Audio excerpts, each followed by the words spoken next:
ETV news కు స్వాగతం. ముఖ్యాంశాలు. తెలంగాణ రైజింగ్ గ్లోబల్ సమిట్ కు సర్వం సిద్ధం. నేడు ప్రారంభించనున్న గవర్నర్ జిష్ణుదేవ్ వర్మ.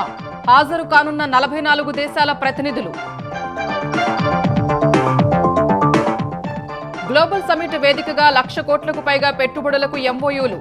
పారిశ్రామిక దిగ్గజాలు, వివిధ రంగాల నిపుణులతో చర్చాగోష్ఠులు.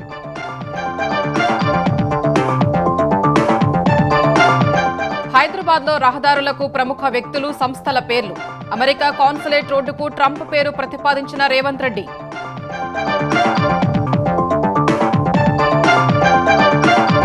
ఆంధ్రప్రదేశ్లో పోర్టుల సమీపంలో 8 కొత్త నగరాల అభివృద్ధి. వాటికి 100 కిలోమీటర్ల పరిధిలో అనుబంధ క్లస్టర్ల ఏర్పాటుకు ప్రతిపాదన.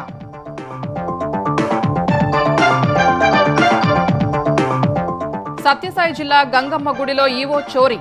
వెండి ఆభరణాలు ఎత్తికెళుతూ ఉండగా పట్టుకున్న భక్తులు. సీఎం ఆదేశాలతో అరెస్టు చేసిన పోలీసులు.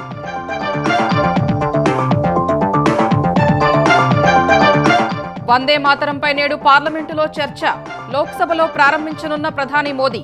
రాజ్యసభలో మొదలు పెట్టనున్న Amit Shah.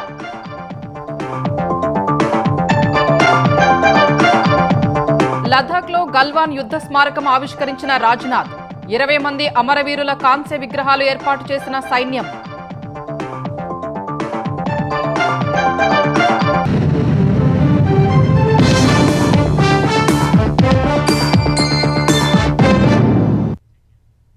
Telangana rising global summit కు సర్వం సిద్ధమైంది. 2 రోజుల పాటు జరగనున్న అంతర్జాతీయ ఆర్థిక సదస్సుకు నేడు తెరలేవనుంది. దేశ విదేశాలకు చెందిన ప్రముఖులు పాల్గొనే ఈ సదస్సును అత్యంత ఘనంగా జరిపేలా ప్రభుత్వం ఏర్పాట్లు చేసింది. భారత్ ఫ్యూచర్ సిటీ వేదికగా నిర్వహించే గ్లోబల్ సమ్మిట్లో తెలంగాణలో 1,00,000 కోట్లకు పైగా పెట్టుబడులకు ఒప్పందాలు, మేధోమదన సదస్సులు జరగనున్నాయి. సదస్సు వేదికగా తెలంగాణ విజన్ రైజింగ్ డాక్యుమెంట్ 2047 రేపు ఆవిష్కృతం కానుంది.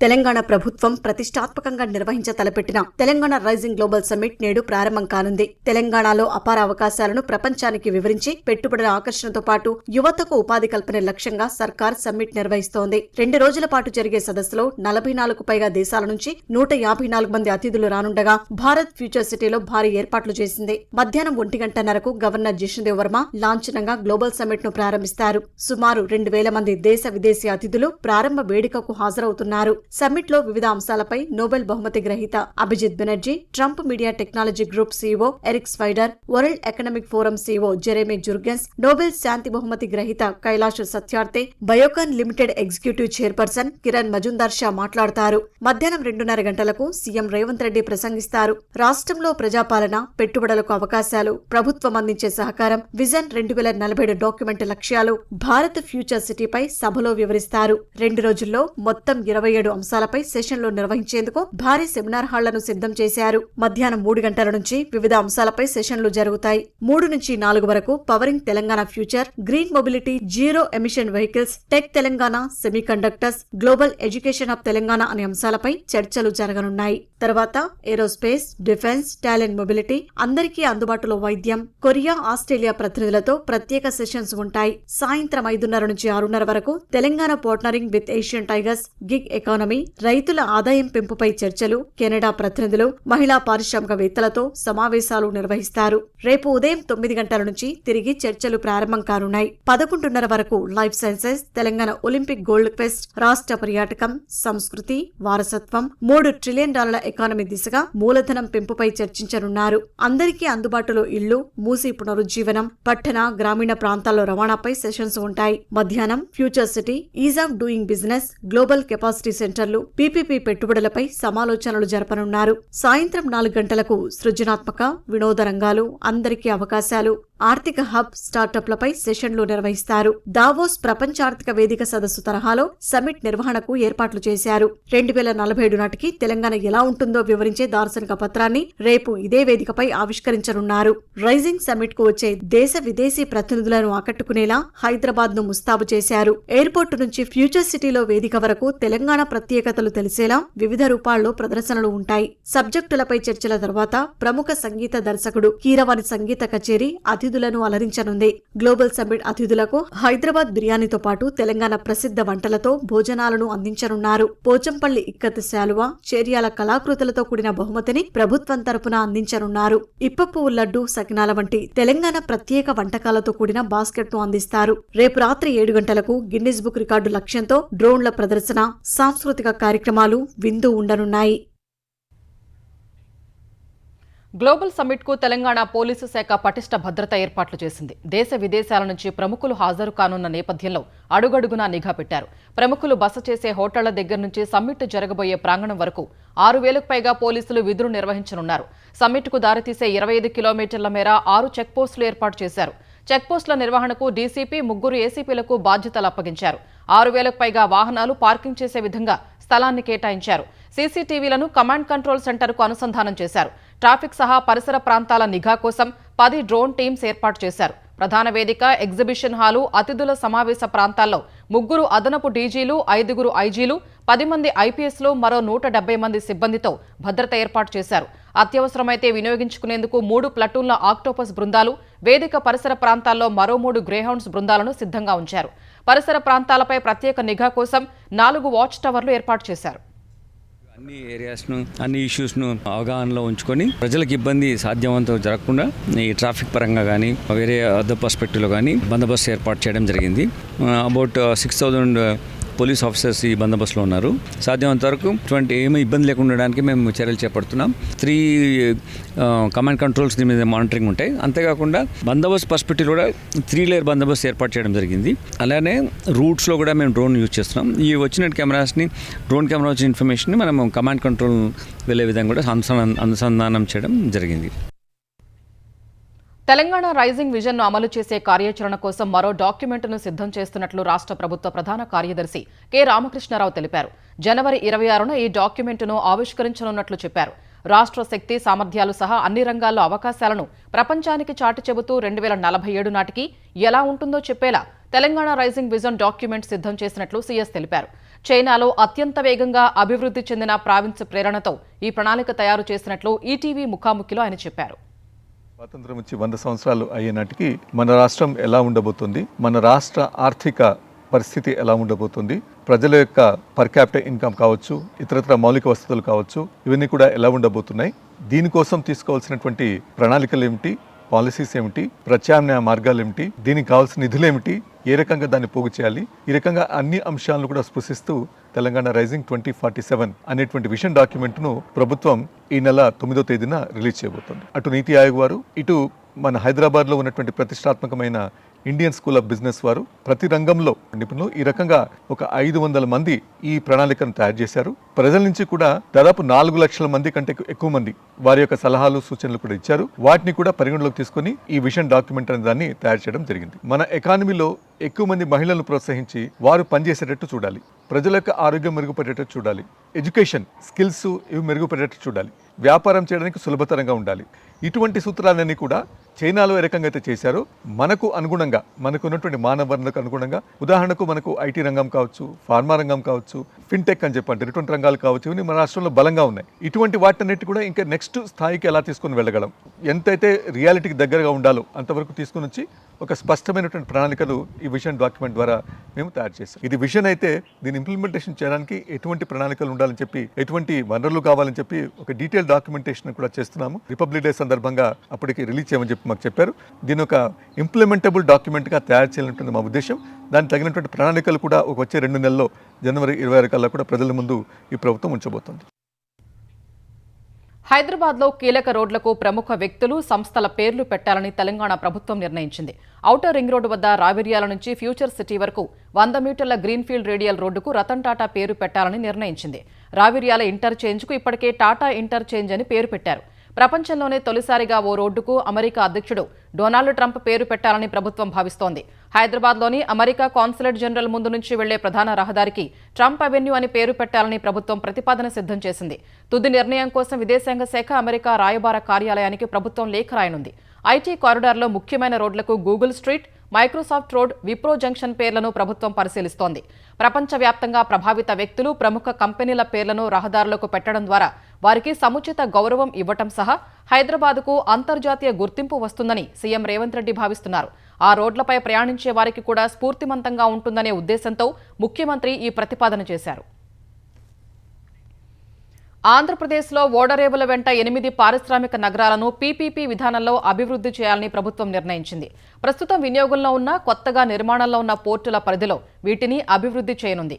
ఆయా పోర్టులు అక్కడి అవసరాలకు తగ్గట్లుగా 100 కిలోమీటర్ల పరిధిలో అనుబంధ క్లస్టర్ల ఏర్పాటుకు ఏపీ మ్యారిటైమ్ బోర్డు ప్రతిపాదనలు సిద్ధం చేసింది. ఆంధ్రప్రదేశ్లో విశాఖ, కాకినాడ, మచిలీపట్నం, రామాయపట్నం, మూలపేట, దుగరాజపట్నం, రాంబెల్లి, కృష్ణపట్నం పోర్టుల్ని పీపీపీ విధానంలో అభివృద్ధి చేసేందుకు ప్రభుత్వం చర్యలను వేగవంతం చేసింది. పోర్టు నుంచి 100 కిలోమీటర్ల పరిధిని పోర్టు ప్రాక్సిమల్ ఏరియాగా గుర్తించి తదనుగుణంగా ప్రణాళికలు, మాస్టర్ ప్లాన్ ను ఏపీ మారిటైమ్ బోర్డు తయారు చేసింది. ఆ పరిధిని గోదాములు, నివాస ప్రాంతాలు, ఆఫీస్ స్పేస్, ఇతర ప్రాజెక్టుల ఏర్పాటుకు అనుగుణంగా జోన్లుగా విభజించి వాటి ఆధారంగా భవిష్యత్తులో వచ్చే ప్రాజెక్టులకు అనుమతులు ఇవ్వనుంది. దీనికోసం స్వల్ప, మధ్య, దీర్ఘకాలిక లక్ష్యాలతో ఏపీఎంబీ ప్రణాళికలు రూపొందించింది. ఇప్పటికే ఉన్న సరుకు రవాణా, పారిశ్రామిక అభివృద్ధి అవకాశాలను వినియోగించుకోవడం ద్వారా పోర్టు ఆధారిత గ్రామాలను సమగ్ర ఆర్థిక నగరాలుగా ఉన్నతీకరించాలని అధికారులు ప్రణాళికలు రచించారు. ఆధునిక మౌలిక సదుపాయాలు, డిజిటల్ వ్యవస్థలు, ప్రత్యేక ఆర్థిక మండల ఏర్పాటు ద్వారా వివిధ క్లస్టర్లు రూపుదిద్దుకుంటాయి.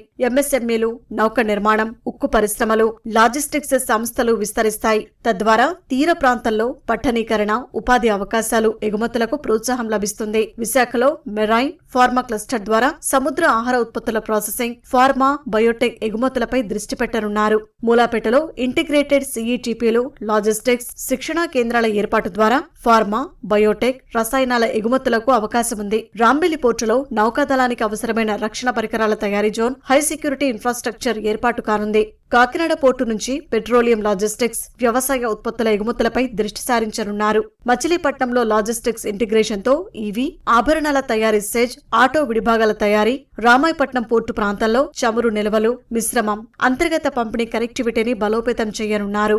దుగరాజపట్నం షిప్ బిల్డింగ్ లో marine SEZ, robotic ship yard, modular dry dock యార్డులతో ఎకోసిస్టమ్ అభివృద్ధి చేయనున్నారు. Krishnapatnam electronics clean energy cluster లో క్లీన్ టెక్, ఎలక్ట్రానిక్స్ పార్కు, సౌర విద్యుత్, కార్ల ఎగుమతికి వీలుగా ప్రత్యేక ఏర్పాట్లు చేయనున్నారు. పోర్టు ప్రాక్సిమల్ ఏరియాలో మౌలిక సదుపాయాలు కల్పించేందుకు 10,522 కోట్లతో పనులు చేపట్టాలని ప్రతిపాదనలు రూపొందించారు. సాగరమల ఫేజ్ 2 కింద ఈ ప్రాజెక్టులు సాధించేలా కేంద్రంతో రాష్ట్ర అధికారులు సంప్రదింపులు చేస్తున్నారు. మచిలీపట్నం పోర్టుల విద్యుత్ సరఫరా పనులకు 50 కోట్లు కేటాయించనుండగా నీటి సరఫరాకు మరో 50 కోట్లు ఖర్చు చేయనున్నారు. పోర్టు పరిధిలో అభివృద్ధి పనులకు 2,089 కోట్లు కేటాయించనున్నారు. కృష్ణపట్నం పోర్టు పరిధిలో అభివృద్ధి పనులకు 1,376 కోట్లు వ్యయం చేయనున్నారు. మూలాపేట పోర్టు పరిధిలో అభివృద్ధి పనులకు 6,742 కోట్లను ప్రతిపాదించారు. రామాయపట్నం పోర్టు పరిధిలో రోడ్లకు 120 కోట్లు, విద్యుత్ సరఫరాకు 50 కోట్లు, నీటి సరఫరా పనులకు 50 కోట్లు వ్యయం చేయనున్నారు.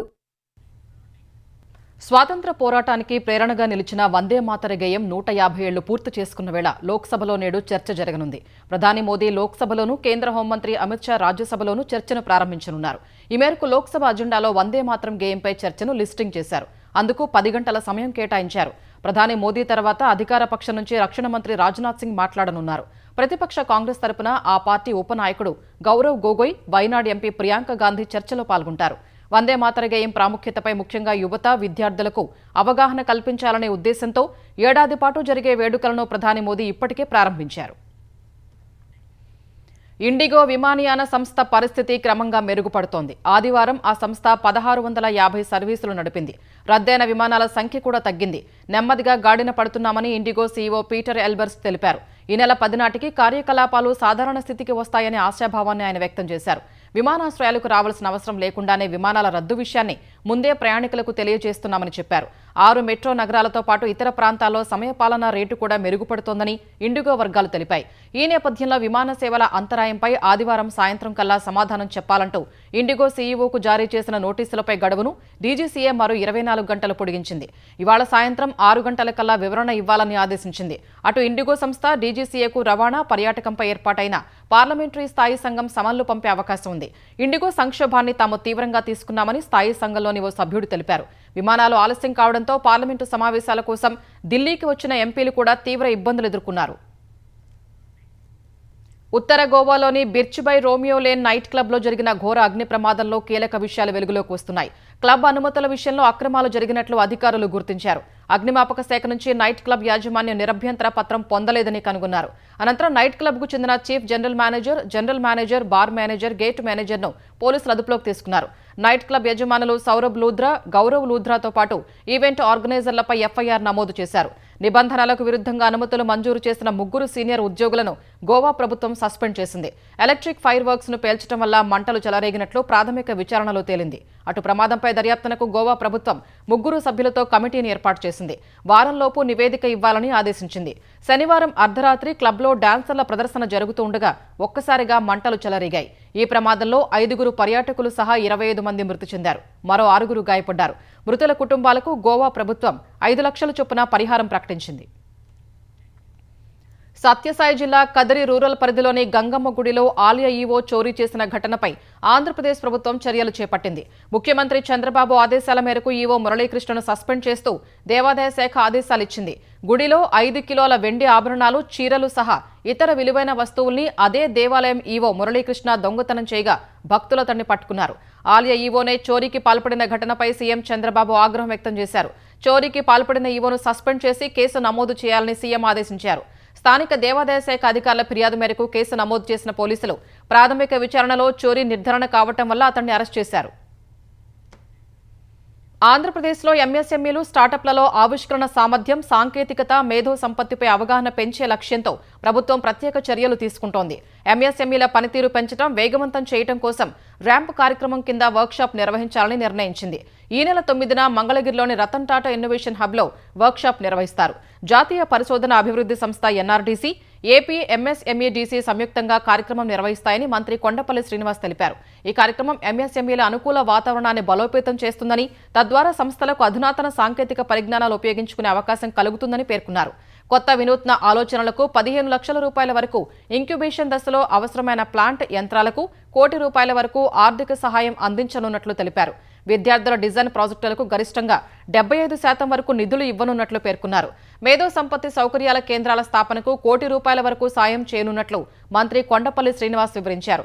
ఎంఎస్ఎంఈలు, ఆవిష్కర్తలు ఈ అవకాశాన్ని ఉపయోగించుకోవాలని కోరారు. ఈనాడు 50, ఈటీవీ 30 వసంతాల వేడుకలకు శ్రీకాకుళం వేదిక కాబోతోంది. కోడి రామ్మూర్తి స్టేడియంలో ఈ సాయంత్రం 6 గంటల నుంచి ఈ వేడుకలు జరగనున్నాయి. ఈ వేడుకల్లో ప్రముఖ హాస్య నటుడు అలీ హాస్యాన్ని పండించనున్నారు. బుల్లితెర వ్యాఖ్యాత ప్రదీప్ మాచిరాజు, జబర్దస్త్ ఫేమ్ హైపరాది యాంకర్లుగా వ్యవహరిస్తారు. సినీ నేపథ్య గాయని గాయకులు వందేమాత్రం శ్రీనివాస్, రామ్ మిర్యాల, కల్పన, మాళవిక, సమీరా భరద్వాజ్ తదితరులు ప్రధాన ఆకర్షణగా నిలవనున్నారు.